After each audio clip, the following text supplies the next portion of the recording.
Welcome back into the Lions 24/7 podcast. I am Tyler Donohue. He is Sean Fitz. We are halfway through Michigan Penn State game week. It is game number 10 for the Nittany Lions. Just a couple left on the regular season schedule. We will take a long look at this Michigan football squad momentarily with some help from Zach Shaw, who covers the team for 24/7 sports site, The Michigan Insider. He is indeed a Michigan insider, so look for some lowdown on these Wolverines in just a second. We have some housekeeping to get done here from Happy Valley, but I want to start, if you missed it, Brian Doan hopped on for one of those long conversations that he does here on the podcast with Sean. Really good stuff on Monday. Hopefully y'all caught it. If you didn't, circle back, catch that one. A little bit of a break in the action from the Michigan Penn State talk, but it is well worth it as it's a nice review, catching everybody up on the progress of this 2022 Penn State class. Well, thank you. I appreciate that. I do encourage you to check it out. Doan was fantastic as always. He's never one to mince words. So when you ask him about Penn State's defensive tackle recruit, what is he? And he says offensive line. It's some interesting stuff. So definitely check that out. Big recruiting week on the site. Of course, visitors coming to town. Probably not as big as once planned, and that's nothing to do with how the team's playing or anything like that. It's just the noon kick at this time of year. Guys are focused on their senior season playoffs and things like that. It's just a bad time for a noon kick for a big game, and that's kind of how it's gone. I think the last couple, I think 2019, had a similar situation as well late in the season. But you got to do what you got to do it, or make do with what you can, and still a pretty nice list of visitors up on the site. That list, yeah, like you just said, that list is up on the site. It'll be growing as the week goes on. Some really impressive names on there. Not surprising to see some 2023 names pop up at this point. Big focus. By the way, James Franklin asked about what's the goal for these next few weeks. He said juggling, finishing the season as strongly as you can with keeping that 22 recruiting class intact and building out the foundation for 23. But the focal point is 5 weeks from today, Sean. 5 weeks from today is that early signing period. And the two quarterbacks you got on board, we have highlights from their recent playoff matchups, Bo Pribula and, of course, Drew Aller. And Aller's the guy that everyone wants these 35 days to go by in a blink so you can just put pen to paper, of course. Of course. Everybody wants to. That's the thing for Penn State fans. They want to get him to campus as soon as possible. They want to get him signed as soon as possible. They want to get the Franklin drama over with. And if Franklin's here, Drew's here. I think there's no question about it. So that's one that you can grit your teeth a little bit over the next month. But that's pretty much the bottom line. Is if Franklin and Yurcich are here, you got yourself a 5-star quarterback. That's a pretty good deal if you're a Penn State fan. Yeah, by the way, I've got Pribula adding up the stats yesterday. My math's a little sketchy, but 40 touchdowns total, 5 interceptions.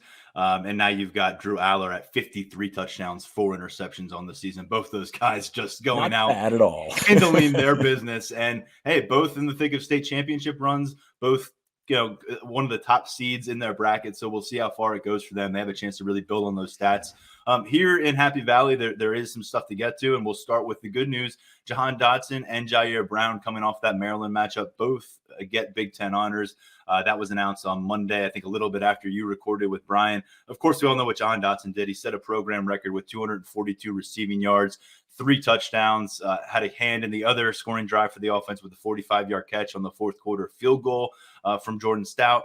And Jahan Dotson, Sean, the amazing thing is he is the exact same guy every single interview, going back to when he was 15, 16 years old to coming off of this ridiculous performance that pushes him a step closer to getting that legendary status that he has been very vocal about wanting with Penn State. I think coming out of a conversation with Jahan Dotson on Tuesday, a couple things stood out. One, the brotherhood that this wide receiver alumni group has, constant contact, he says, with KJ Hamler, a former teammate of him, but Allen Robinson, Chris Godwin, both those guys in touch with him throughout the offseason. He spent some time in Texas training with Chris Godwin.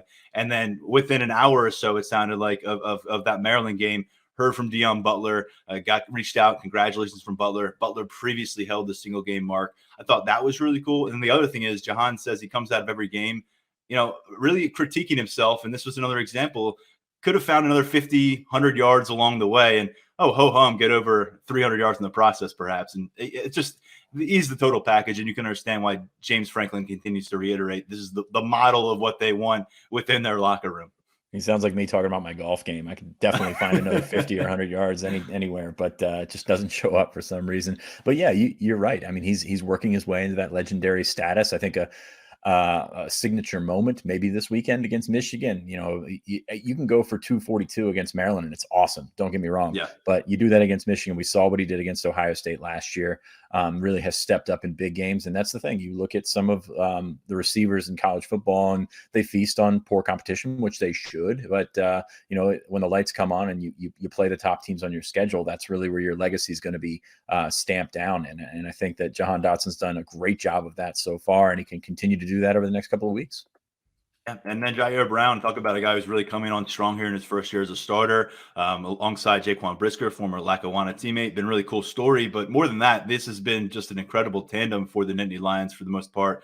His fourth interception was an 87-yard return that punctuated the matchup against Maryland, and he was Big Ten Defensive Player of the Week. Now, that honor came not just for the interception, but he had a fumble recovery in the red zone as well. That was 2 takeaways inside the red zone on that bad snap. He had 9 total tackles, which tied for the team high. And I'm telling you what, Sean, we've been talking about, well, you're going to lose Brisker, but you're getting Brown back. I'm not so sure that is how that sentence ends right now. We got to see how the next 3 games play.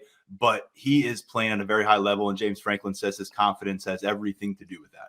There's no need to shove him out the door as you're trying to. No. Yeah. No, he's been phenomenal. And you and I had talked to him during his recruitment. A tough kid not to root for, just considering his situation where he was just a couple of years ago, and then made the most out of his Lackawanna experience, and then really took a huge step forward this year. I mean, you think back to the summer, and you're talking about the Jair Brown versus Jonathan Sutherland conversation, and you're thinking, is either one of these guys going to be good enough to step in there with those other defensive backs and not be the weak link? And clearly he's not. Clearly he hasn't been close to a weak link. Let's talk about how pretty that play was, that pick 6. I mean, you don't see too many of those just in one motion, just jumping on that route, cutting off the receiver, catching the ball in stride, going the other way. There was no question once that ball was in his hand, there was no question that anybody was going to get near him. Especially, by the way, Jalen Reed was on the field for that play. Freshman who's not going to redshirt anymore, and we'll get to that in a second. But he was on the field for that play. So those safeties, I mean, you thought coming into the season you have Brisker and everyone else, and Brown has really stepped up and made play after play at big times. And sometimes it's right place, right time. Other times it's being, that instinctual player that gets you where you need to be as a safety. So we'll talk about all of that other stuff coming up after the season. We still feel that another year, I still feel at least that another year would benefit him greatly in terms of improving and being the guy back there. You saw what it did for Brisker this year. But it's really been a remarkable story for Jair Brown. And as I said, very, very hard not to root for this kid. Yeah. A reminder, 4 years ago, did not have an FBS offer on the table, did not have an FCS offer on the table, did not have an invitation to join a Division II program, and Lackawanna came in very late before the start of training camp. There were there are academic issues, some test scores involved there, but to think about where he was coming out of high school to where he is right now, Big Ten Player of the Week in November, in the second week of November, and really building his case as a riser in this conference. It's a special story, and it's one that certainly we'll continue to monitor.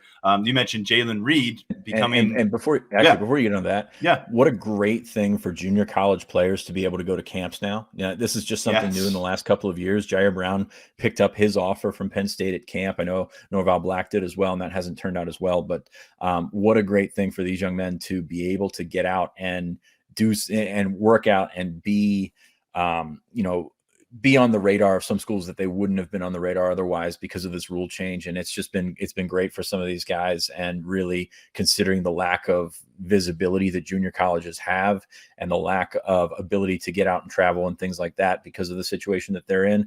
What a great rule change. And Jair Brown is the poster child for that. Whether you're getting one of those safety backs or none of those starting safeties back, you will add another Lackawanna safety to the mix next year. Tyrese Mills out of Philadelphia, committed to Penn State back in the spring, on track to join the program in 2022. So that pipeline continues. Sean, the status of Jalen Reed, it was a good question coming from Greg Pickle the other day. 4 games, so he's at that threshold. Mark Brand does a great job keeping tabs on all the freshmen and how much they've played. And he's at that on the verge of burning redshirt, and he will burn redshirt. James Franklin said him and the staff had that conversation. They need Jalen Reed to play. He's ready to play. They want him on special teams. They want him in defensive packages. As you mentioned, he was involved late in the stages in a crucial moment against Maryland. So there's some trust being built there. And this is the second defensive back to burn his red shirt, the second player that will burn his red shirt, presumably this Saturday against Michigan when he plays in his 5th game. Kobe King, who is Kalen King's twin brother, at 4 games as well. James Franklin didn't throw any other names in there. They said they're still kind of doing a weekly assessment of the freshmen of the red shirt. They want to save games for guys for if injuries happen and they're really needed, or for that bowl game that they're going to eventually play in. But significant development here. And when you look through the freshmen who have been the most active, of course, Kalen King, all 9 games played this year. Kobe King, as I mentioned, at 4. Jalen Reed at 4. And next up is Jamari Budden at linebacker with 3. No one else has played more than 2.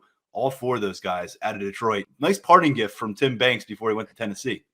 You took my line. I was going to use the Banks thing, but yeah, that's a really good haul right there. And those guys seem to come in ready. And honestly, looking back at Jalen Reed last year, he looked like a guy that could use some time to develop those safety skills in coverage, especially. You think he came in sort of like a Sam linebacker, to be honest with you. He played that rover position for King and was all over the place for them, but at the same time, never really was tested as a guy that had to play in space or anything like that. So to see him make that stride is really good. It's kind of the Jahan Dotson approach to the red shirt, where they thought they were going to redshirt him, and then at the end of the day, other guys had injury problems. This one's basically tied directly to Jonathan Sutherland's availability as a safety, and really at the you just got to the point where you had to play him, and he showed that he belongs out there. As I said, he was in on that play for that pick 6, and for a true freshman to be out there at that point really says something about where they stand on him, for especially looking at his future. And Penn State right now with 3 safeties who are in year number 4 or year number 5 at the college level. Sean Brisker's leaving after this year. He's out of eligibility. Jair Brown and Jonathan Sutherland each could use another year of eligibility in 2022. And then beyond that, you're kind of scouring the roster. Who's the riser? Keaton Ellis still intrigues me a lot, making that move from cornerback earlier this year. I'd like to see where that continues to go for him. But Tyler Rudolph seemed to be the ascending figure in this room, kind of not quite the youngest guy, but not the oldest guy. In year number 3, there was a lot of good things coming out of him on preseason camp. He entered the first 4 games, but he has not been with the team for the last 5. So hard to figure out how he fits in right now. And you need to see some emergence from that younger level at the safety position. Right now, very clearly, Jalen Reed is the guy leading that charge during the final stretch of this season. Yeah, to me, Rudolph doesn't figure into the future. I look at next year. If you can get Jair Brown back, which, you mentioned it's kind of a little bit more on the fence than it seemed like it would have been, that's ideal. Keaton Ellis, Jalen Reed, that's a good nucleus of safeties there. You mentioned Tyrese Mills coming in. I still see him eventually as a Sam, but we'll see where that goes. I saw Jalen Reed as a Sam at this time last year. So we'll see where it goes with that direction. But safety position under Anthony Poindexter has made some real strides, and unfortunately, Rudolph, we're not talking about anymore. Enzo Jennings has been a non-factor, which is very surprising given where he came in, ranked and everything like that. I thought he was a really good prospect coming out, but he just has not been part of the conversation at all. So you have to think that he's probably not much of the conversation moving forward either. So, but you seem to be in a good spot with those guys. And if you got 3 of those coming back, as we've seen it, we saw one guy coming back last year and you didn't feel too great about it, but if you got 3 coming back, you feel a little bit better about where that thing stands going into 2022.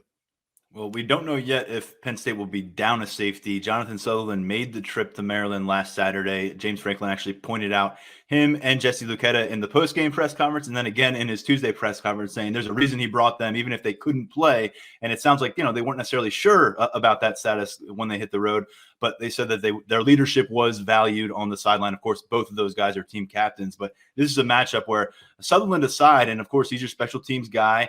He's your second team safety. That could mean more for Jalen Reed, more work there. But Jesse Luketa is the one I circle here. And then, obviously more of a factor on defense, but particularly against this Michigan squad that we're going to hear a lot about in a moment from Zach Shaw. They want to pound the ball. They want to go for 220 plus rushing yards every week on you.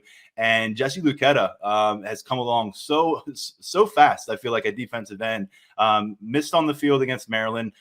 Nick Tarburton threw some praise in the direction of Zariah Fisher, saying he's a guy who has been stepping up with Jesse Luketa not available. But to me, that's a significant storyline here for the final stretch of this game week, and something I think will be asked about after practice on Wednesday. And we'll see if Lucetta is out there working with defensive ends, working with the first team defense at practice. But if he's not able to go, I think that's a significant loss for Penn State. And on the counterpoint, if he's back there and he's ready to provide a healthy version of number 40, I think that could really swing some momentum for Penn State, especially as they want to get after the quarterback and make him feel uncomfortable. There hasn't been too many tests in the pocket yet, I think, with McNamara being forced to be the guy in the passer.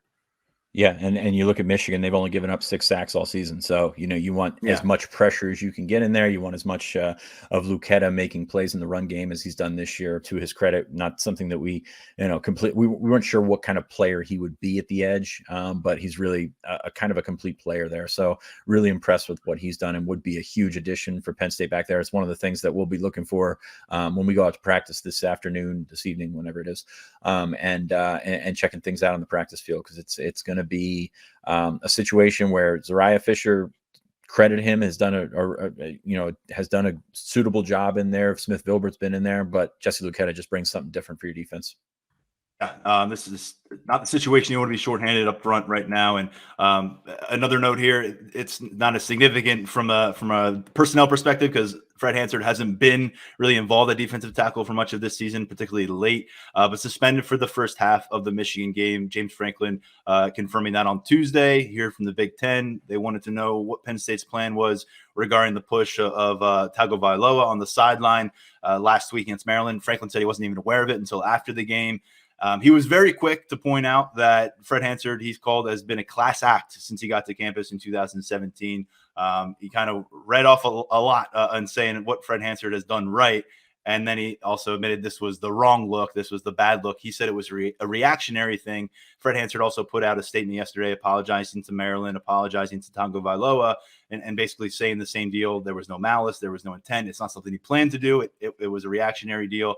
And he also apologized to Rasheed Walker, who, if you were tracking this thing on Twitter or you were following the broadcast, he was getting flamed, and people were ready to drop his NFL draft stock while he was standing there on the sideline. So a lot to sort through here. Ultimately, this isn't a starter. This isn't a second-team player, so it's not much of a game impact. But I think you would probably agree with this, Sean, in dealing with Fred as a recruit and hearing again since he's arrived on campus.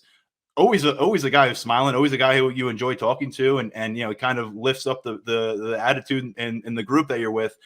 But this was a bad look for him, and I think he completely understands that. And to his credit, came out and owned it with that social media post yesterday. Yeah, it was a bad look. Suspension probably warranted. I mean, I don't have too much to say about it. I mean, it's part of it's one of those things that happens, and yeah, it was right to be proactive about it for Penn State. Suspend him, whatever. I don't. It's not going to change their game plan or anything like that. So no. Could suspend him for the whole game. I don't know, but yeah, that's it was not a good look for Fred. You don't like to see that, but at the same time, I'm not. I don't think anybody's losing sleep over it. No, I don't think so. And we are going to jump into this Michigan preview right now. Zach Shaw covers the program for 24/7 Sports, the Michigan Insider. We talked to him yesterday. Let's jump into that conversation right now. Let's dive into it on the Michigan Wolverines, who come into this matchup with one loss, still a lot ahead of them in terms of Big Ten championship chase conversation. A couple weeks removed from that loss to Michigan State. I know that one stung a lot in Ann Arbor, but Zach Shaw is here to break things down about where this program is right now, heading into Beaver Stadium. Zach, we had you on last year. Very much different set of circumstances for each of these programs, fortunately, from our case. Wow, what a year that was. Let's turn the page. Let's focus on the now. How you doing?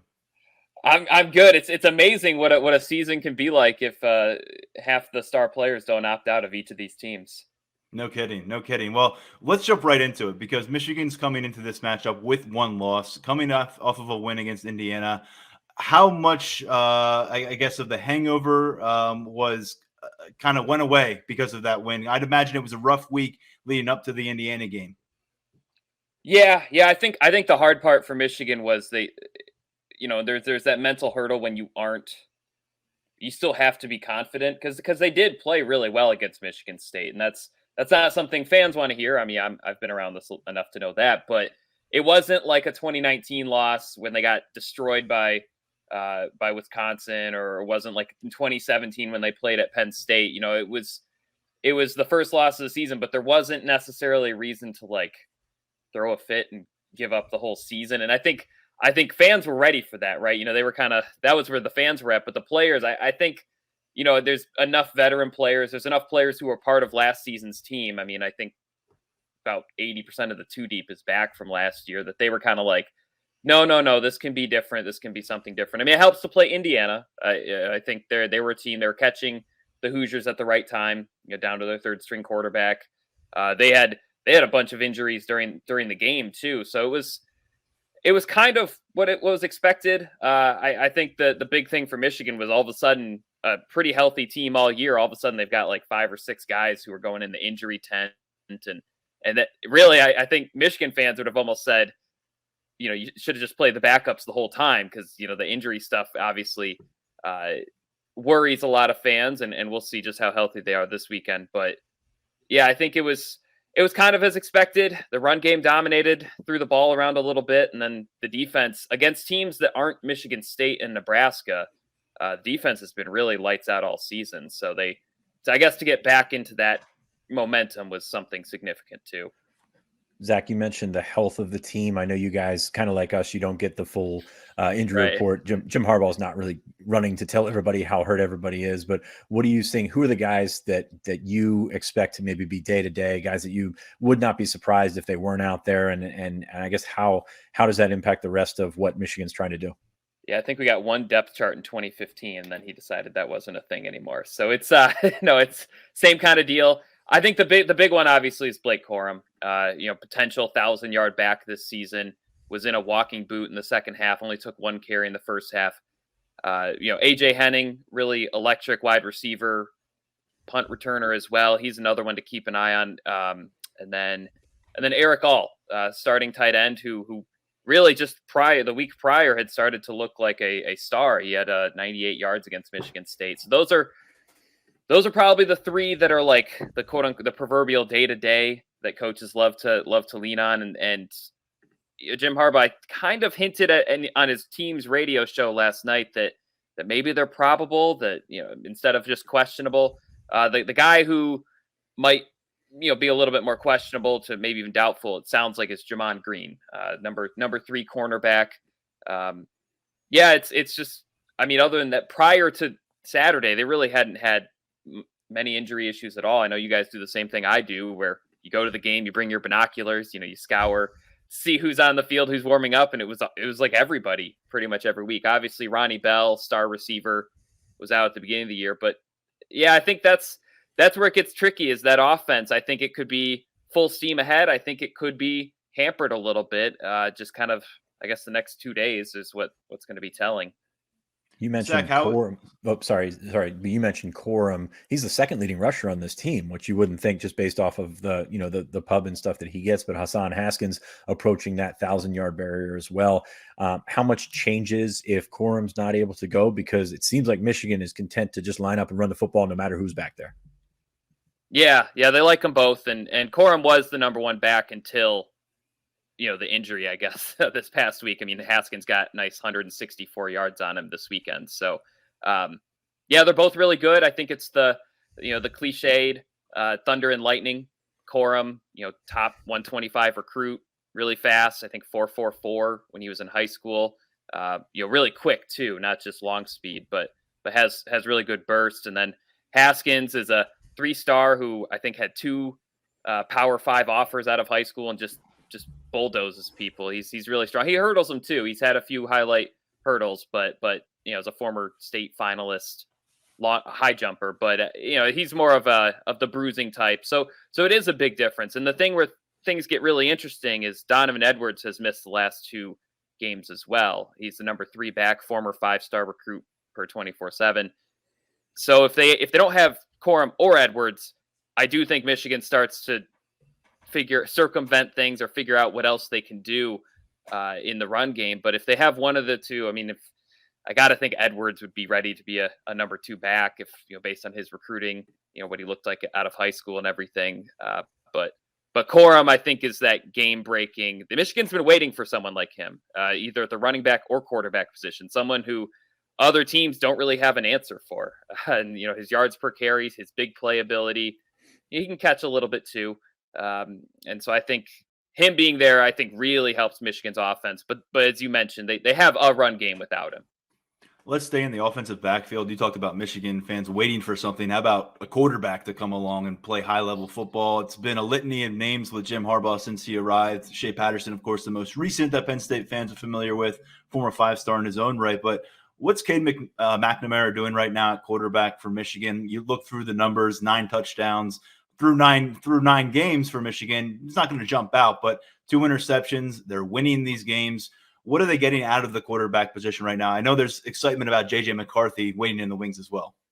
Yeah, I think Cade's biggest strength is he keeps it simple. You know, when it's an easy play, it's made. When it's a 50-50 ball or you're trying to take a shot downfield, it's not reckless. He's completed quite a few of them, but it's, the incompletion's better than the interception, I guess, is the mentality there. And so he hasn't really wowed. He hasn't been asked to wow. Really, the only game that they said, we need you to throw it 40 times in a game was against Michigan State. And he threw for 383 yards, led multiple very pass-heavy drives. So I think it's there. Michigan fans, they talk about him like he's a 3-star or a walk-on type player. He was a 4-star recruit. He had legit offers. He just hadn't played a ton of great competition in Nevada, but because of that, he got a lot of throwing experience. So I think his decision-making, he's a savvy guy. He understands when to sidearm it, when to, put a little air under it. I don't think he's been perfect. I mean, there was, before the Michigan State game, I think fans were wondering if maybe it was time to make a switch to McCarthy, but I think, the team really likes that he, his leadership, I guess his mentality during games. I think that's something that often gets overlooked when we think about arm strength and size and frame and passing accuracy. But what about knowing what to say and when in the huddle, or knowing kind of when to avoid a sack and just, do an incompletion instead of taking a 6-yard sack? I think, Michigan's, I think they've only given up like 4 sacks all year. And Michigan's offensive line is pretty good, but I think a lot of it's McNamara, to be honest. I think he understands how to read pressure and how to avoid turnovers and negative plays. So that's really the nice way of saying he's a safe quarterback, but there is actually a value in it. He has made it an asset for Michigan this year because they have a good run game. They have enough receivers and they have a defense. So you don't necessarily, obviously, to beat like an Ohio State, you need a star quarterback, but they haven't necessarily needed McNamara a ton this season. Is that what Can you really talk about those weapons a little? Sorry, Sean. Go ahead. Can you talk about the weapon? Yeah, the weapons that he's working with, because I'm looking through this, and you mentioned the performance that was required of him against Michigan State, but along the way, there's only one other matchup where he's gone over 200 passing yards. When he is looking downfield, who do we need to be aware of? Who does Penn State need to be aware of as the priority targets? I know there's some emerging pieces as well. Yeah, I think Andrell Anthony's the one that fans are really excited about. He's also day-to-day. I'm not sure. I think he was given that probable distinction as well. But he came out of nowhere, had literally never recorded a catch, and had 155 yards and 2 touchdowns against Michigan State. And that's, in Michigan's, under Jim Harbaugh, they haven't had a lot of players play like that, period, let alone in their first true extended run. So he's fascinating. Cornelius Johnson is probably the I guess the number one. He's tall, 4-star recruit, quick. Still kind of working on catching contested balls and catching through contact. That's something him and Dalen Baldwin, transfer from Jackson State, that, those are kind of the outside guys that haven't quite made that leap on those 50-50 passes to be guys that warrant 10 targets a game. In the slot, they got Mike Sainristil still. He's very quick, another kind of high IQ player. AJ Henning, as I mentioned, he has all the trendy measurables as a recruit. And then Roman Wilson is someone I would keep an eye on because he's been nursing a wrist injury, and they've only played him a few snaps a game here and there since the Wisconsin game. But he's someone that, if he's healthy on Saturday, which I think, looking at the calendar, it's been about 6 weeks. So if it was a break or a fracture, this might be the week that they kind of go to him a little bit more, because they've let him play. They've put him out there, with his splint or cast or whatever. But if he's fully healthy, he's crazy fast, and he's got a little bit of that ability to high point a ball as well. Zach, how close do you see the two quarterbacks with McNamara and McCarthy? Obviously, McCarthy came in, had the turnover against Michigan State a couple of weeks ago, but obviously there's a lot of talent there with McCarthy, always has been. How close do you actually see them? And do you think that Harbaugh mulled over a change at all this year? There was talk early in the season that he just wasn't getting going with McNamara, but how do you think he's handled that situation? And they seem to have pressed through that. Yeah, without being a jerk to McCarthy, the one thing that really helped is that he hasn't looked super good against Michigan State and Indiana. I think that helped quiet the controversy. But I do think you're absolute to your point about Harbaugh. I do think he thought hard about maybe not making a full change, but getting McCarthy involved in the first quarter, getting him involved on fourth down plays, getting him involved in the red zone. Because when you see him on the field, there are things that he can do that McNamara can't. I don't know if I've seen a quarterback battle where the velocity and just the zip of the pass out of the two guys' arms was so different. When he throws it, he kind of looks like Nolan Ryan. Sometimes it's inaccurate, but it's a real powerhouse fastball. And McNamara is more like the Mark Burley type for baseball fans, where it's maybe 91, 92, but it's got nice touch and got nice movement. So I think the big thing is they don't want negative plays. They don't want turnovers. McCarthy, I think those who watched the Michigan State game, 2 fumbles in, I think, 2 consecutive plays even that he was out there. One of them was recovered. One of them killed a red zone drive. So I think, and that game was not on McCarthy, but it's something, it was a reminder that, hey, there is some value in avoiding a sack or avoiding the negative play. Even if you don't get any yards, just don't lose yards or don't lose the football. So I think they're riding with McNamara until there's a second loss, and at that point, I don't think people really care who the quarterback is. But I think it's one of those things where next year would be McCarthy's real time to kind of take the job and not just have the talent, but also have the playbook awareness, the game comfortability as well. We could flip it over to defense. Obviously, a high-profile coordinator change coming out of the 2020 season. Where is that transition process at this stage? James Franklin, by the way, highly complimentary of Michigan's ability to bring pressure off both ends. Can you talk about the way they're forcing pressure in this defensive scheme? Yeah, I think this was something I was very curious about heading into the season, because it felt like the cupboard wasn't bare. They were returning pretty much all but two starters, I believe, from last year's team, and lots of former blue chip recruits who, quote unquote, were project recruits. David Ajabo, I think, Penn State fans, same guy that away.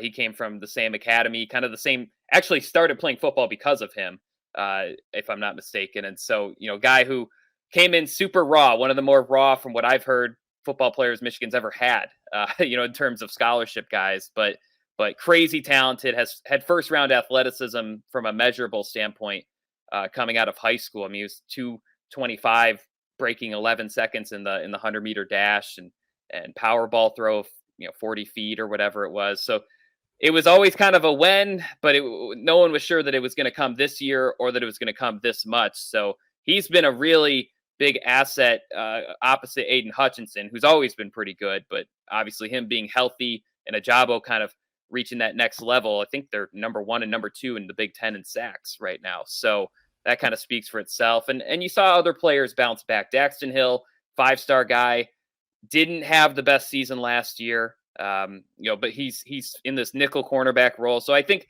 you go across the board, there's just a lot of players who were kind of on their way. They might have been thrust in a little early last season with the attrition, with the opt-outs, with the injuries that mounted up. But you're seeing now that it's created a really deep team. I think they feel pretty good about their number 4 linebacker, their number 6 defensive lineman.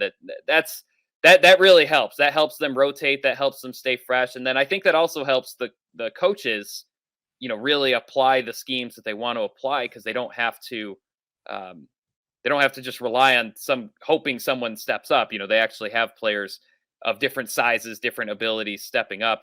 I think the big question, in terms of the new coordinator part, against Michigan State, when Michigan State went tempo, Michigan wanted to mix and match their personnel so much that it cost them. I think it was 3 penalties, and then there were a couple plays that they just weren't ready to play for, and that's where Penn State fascinates me, because I think Penn State has the ability to speed things up if they want to, if I'm not mistaken, and then they also have the talent level to really make Michigan swap guys in and out at the last second. The way they use their tight ends, I guess the breadth of talent in the offensive skill position. So that's going to be something interesting. Is how does Penn State kind of how does that chess match work? Because I think in 2017 and 2019, Penn State was really the first team to pick on Michigan's slower linebackers and slower safeties, and then you saw other teams start to do it. So does Penn State have something up its sleeve in the proverbial chess match of making sure the personnel fits? But as far as the defense goes, they're bigger up front, they're faster in the secondary, and I think they're more experienced across the board. Yeah, that was my question. Just where do you attack the not the secondary, but where do you attack this defense, seeing them every week? We look at numbers, and Michigan's the number 2 defense in the Big Ten right now, obviously doing some phenomenal things there. But where do you look at them and say, okay, maybe you exploit the linebackers, as you said, like the last time they were at Beaver Stadium? Just what kind of notes do you have on that? Because obviously Penn State's not bringing out Kenneth Walker here. I mean, they're not going to run him to death like Michigan State, and that's been the exposure, quote unquote. But where do you see Michigan just being maybe a little bit softer than its other spots? Yeah, I think I still am not 100% sold on the secondary and downfield coverage. I mean, obviously part of the problem is you have to stop Hutchinson and Ajabo before they get to you. But I think Nebraska might be a game plan to watch. Is lots of very bold, aggressive passes over the middle of the field, trying to create mismatches. The linebackers are not good in coverage. They're faster than they were, so they're not going to get burned, but they do allow a lot of completions. And then I think sometimes Michigan's corners, they have a tendency to play back more than I would think they should. It's not 5-star guys back there. I think every single cornerback that they play is a 3-star guy. And so it's, think about some of Penn State's speedier guys or more athletic guys. Is there a chance to, if they're going to play back 10 yards, can you build up some momentum? Can you beat them early and create some passes? So I almost feel like ironically, the Penn State 2017 or 2016, when they were slinging it way downfield and making throws that, fans are holding their breath on, but they're working, at least more than they usually do. And so that might be a plan.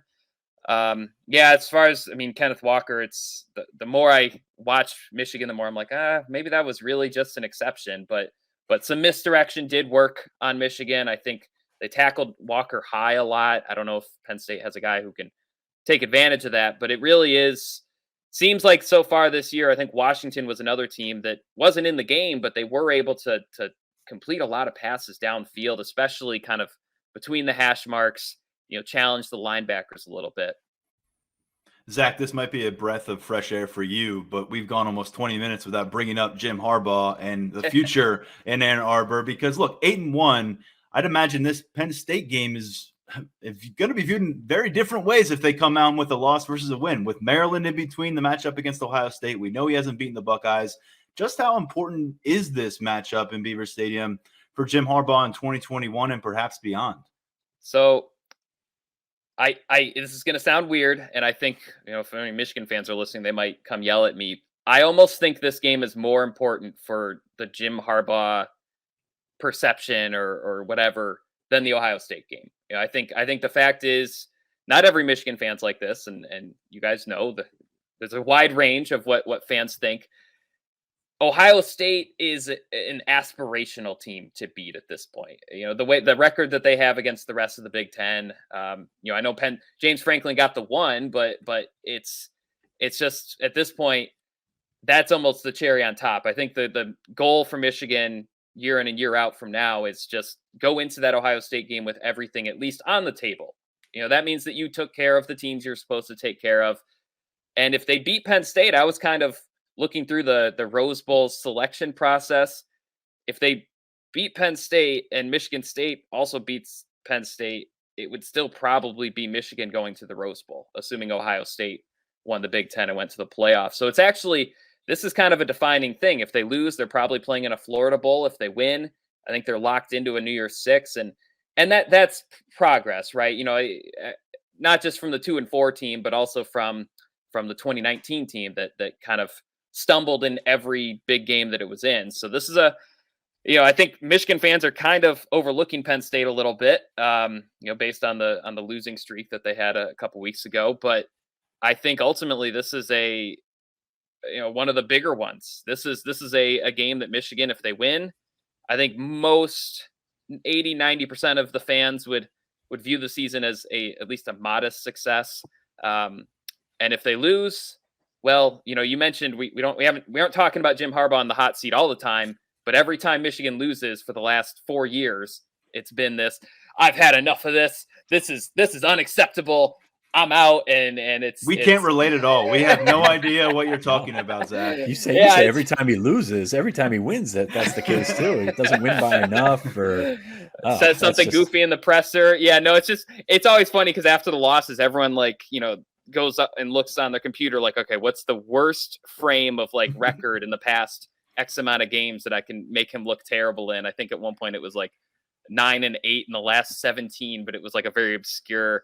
You guys know what it's all about. It's kind of, I think these two programs are more or less consistently in the same boat the last few years. And so, I think there's some fans who just still want him gone because they wanted him gone really bad last year. But as far as administratively, they love that they were able to get him for half the price, the restructured contract. And I think this season, his third season where they're really pushing that envelope in the top 5, I think it shows that he's not a chump. He hasn't lost the locker room. All the things people were saying last year. He made a lot of changes, but at the same time, he also does have at least a good team formula. We'll see if he can ever put together a great team that wins these type of road games against ranked teams. I thought you were the official messenger based on your Twitter that everybody came to you to pass it up to the chain to fire Jim Harbaugh. So That's right. They all tell me, and I'm like, okay, let me send my letter to Ward Manuel that, John Stevens 42 says. There's a lot more numbers in that name. But that's true. That's why we have the mute button. That's great. Hey, how's our guy Josh Gaddis doing out there? Obviously, he spent a lot of time at Penn State. Went to Michigan. It was not all smooth sailing for him out there for his job title. How's that coming along in his, what is it, third year out there? Third year. Yep. Because he had that year or two at Alabama. Fans are not sold on him. I think that, ultimately, I think the thing that he's really brought is he's recruited a more modern offensive skill set. Someone like AJ Henning, he was built for college football. He's not particularly tall, but his shuttle time is really good. His 40 time, all that stuff. Blake Corum's another guy who probably isn't on a lot of draft boards because of his height or because of whatever his overall weight or something, but he's quick and he catches passes out of the backfield. And so it's just it's a much more modern set of receivers. It's not the 6'3", 6'4" guys. It's the speedy guys. And so I think whether that's, whatever fans think of Gaddis's play calling, I think that's something that has really helped Michigan. I actually think his play calling's been pretty good this year. I think they've really improved their third call deception. I think it's a lot less predictable of an offense, because I think one thing fans might, maybe they don't have excuses for it, but he was a first-time play caller when he came to Michigan, and so it's he was learning each year, and last year he didn't really get a full season to implement the way he wanted to implement. So I think fans have kind of cooled on him, but every time they go 3 and out 2 or 3 times in a row, that it's the same deal where they're like, who is this guy? He's too young. He's inexperienced. He's just all talk, because he is a talker. I'm sure you guys learned this when you covered him. He goes, he goes faster than I do, and I know I'm going pretty fast right now. He's like transcribing him is it's like a typing lesson in itself. So I think fans are fine with him as long as they win, but as soon as the offense struggles or sputters, it's something people bring up. As far as the offense, I didn't realize this. They've been really consistent in points this year. I think the big thing is the red zone offense. They're really struggling there. They were, I think, 3 for 6 last week. So still kind of in that 50-50. They've got a great kicker which helps. But yeah, they lead the country in red zone field goals, and that's not necessarily a compliment. And Penn State's been very, very, very good in the red zone defensively. So that's certainly an aspect of this game to look at. There's a lot to look at. We have several days to do it. Recording you on a Tuesday. This is going to go live on a Wednesday. Like you, not sure where things stand from an injury this early in the week. Maybe not until Saturday. But with all that said, are you leaning one way or the other going into this matchup? And what ultimately do you think will determine where this goes? Well, I do think the red zone determines a lot, and I think how well Michigan can run the football. I think they've been stopped a few times this year. I don't think their run blocking is amazing. Their offensive line, they've kind of rotated guys in a little bit. They're avoiding tackles for loss, but I think that's a credit to the running backs as much as it is to the linemen. But Rutgers slowed them to 112 rushing yards. Wisconsin did the same. Michigan State held them below 150. Against Wisconsin, they kind of pulled away, but against Rutgers and Michigan State, when that run game was stopped, they did struggle a little bit. There were times during the game where offensively they couldn't get anything going. They couldn't, against both teams, they really couldn't get that last touchdown to put the game out of reach. And so I think that's something to keep an eye on, because my impression of Penn State is that they can certainly stop a lot of running backs, and if Michigan's out Corum and maybe even Edwards, Haskins, he's a good back, but he's not a 20-yard breakaway. He's a real 4 yards in a cloud of dust kind of running back. And so can Michigan survive if they're down to him? And so that's the key on in terms of Penn State's defense. In terms of Penn State's offense, Michigan quietly had a pretty good game against Dotson last year in terms of his targets, receptions. Obviously Penn State still won, and they had coverage issues elsewhere. But if they can slow down Dotson, I feel like the rest of its defense will be able to play better, just because they're not trying to compensate or scrambling. And so that and obviously Michigan has 2 potential first team All Big Ten defensive ends. How many sacks, how many pressures do they get is another thing I'd be keeping an eye on in this matchup, because it feels like Penn State maybe doesn't have too much of a run game this season. I'm incorrect there, but my perception you are accurate, sir. Michigan had that in 2019 too, where they just the attrition that they had, and maybe I don't want to say too much in terms of this, but guys that they recruited to be that were not quite what they were expected to be. Sometimes you just have rebuilding years at a position. So feel like Michigan, if they can limit Dotson and maybe put some pressure on Clifford. That sounds a lot simpler than it is, but that seems to be something that Michigan would have to like its chances in that matchup if it could do that. We've got a lot to keep our eyes on here this week. If you want to check on what Michigan is doing in game week prep, go check out Zach's coverage, and along with the whole team there at 247 Sports, themichiganinsider.com. Zach, awesome having you on once again. We'll talk again soon. Enjoy the game Saturday. Sounds great. Can't wait to be there. Thank you. All right, Sean, moving on from Zach.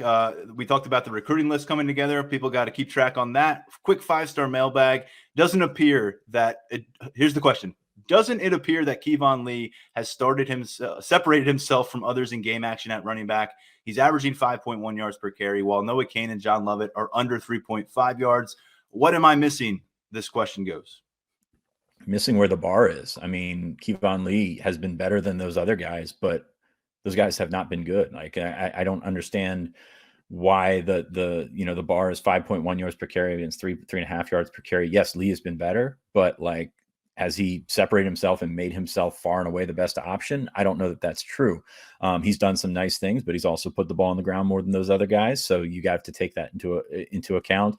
Pass blocking is going to come into play here. But I mean, let's be honest with him. Nobody's been a standout. Nobody's been the guy that's taken the ball and really asserted themselves. And hopefully Lee can be that guy. We said that on the episode last week, that if anybody's built for this stretch run in November, it's Keyvone Lee. But throwing it out there that 5.1 yards per carry against 3.5 yards per carry. I mean, that's not really extending yourself far and beyond those other guys. So, I mean, I would love to see it. I hope it does happen this weekend. I think Lee is your best option, but we're kind of splitting hairs here, aren't we? We are. And in terms of offensive touches in a game, Keyvone Lee has maxed out with 11, and that was against Iowa. So you're kind of grasping at straws. It's not like we've seen Lee go out and get 20 touches in a game and assert himself. He also hasn't really gotten that opportunity, and that says something about what Jaywan Sider wants to do with this backfield. We've talked about it. He wants more decisiveness from Keyvone Lee. He wants that north-south approach. He wants him to be running pissed off, is kind of the way he phrased that last week. But I go through this. Yeah, he averaged over 9 yards per carry against Indiana. He averaged 8.5 against Ball State. He averaged a little over 6 against Maryland, but he's under 4 yards per carry against Ohio State, against Illinois, against Iowa, against Villanova. He's under 4 yards per carry. So I know the grand scheme of thing, you look at the cumulative stats, and it is an ugly stat sheet to look at right now at running back, and you say, oh, that's nice, 5.1. That looks a lot better than 3.1, 3.2. That's going to get you first downs, but it is not the sample size is very skewed, I think, and that's important to look at.